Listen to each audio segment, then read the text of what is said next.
కేంద్ర ప్రభుత్వం అందిస్తున్న ఉచిత పథకాలపై సుప్రీంకోర్టు కీలక వ్యాఖ్యలు చేసింది.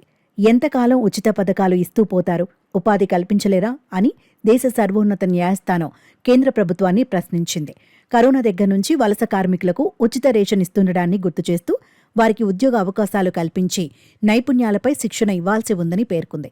అయితే జాతీయ ఆహార భద్రత చట్టం 2013 ప్రకారం 81 కోట్ల మందికి ఉచిత రేషన్ను అందిస్తున్నట్లు ప్రభుత్వం తరపున సొలిసిటర్ జనరల్ తుషార్ మెహతా కోర్టుకు నివేదించారు. అయినప్పటికీ దాదాపు 2 నుండి 3 కోట్ల మంది ప్రజలు ఇప్పటికీ పథకం నుండి మిగిలిపోయారని తెలిపారు.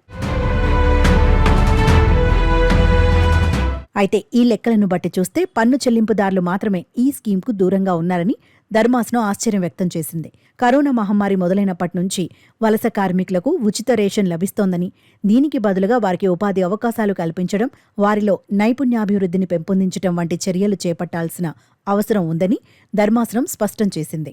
అయితే కరోనా సమయంలో వలస కార్మికుల సమస్యలపై సుమోటోగా చేపట్టిన వ్యాజ్యంపై సుప్రీంకోర్టు ధర్మాసనం విచారణ జరిపింది.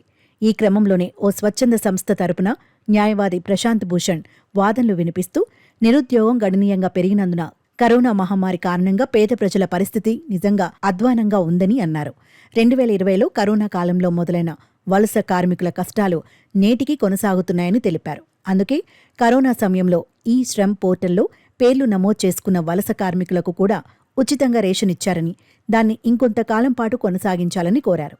ఈ క్రమంలోనే ధర్మాసనంపై స్పందిస్తూ ఇంకా ఎంతకాలం ఉచితాలు ఇస్తారని, ఈ వలస కార్మికులకు ఉద్యోగ ఉపాధి అవకాశాలను కల్పించి నైపుణ్యాభివృద్ధిని పెంపొందించేందుకు ఎందుకు పని చేయకూడదని కేంద్ర ప్రభుత్వాన్ని ప్రశ్నించింది. అనంతరం కోర్టు తదుపరి విచారణను జనవరి 8, 2025కు వాయిదా వేసింది.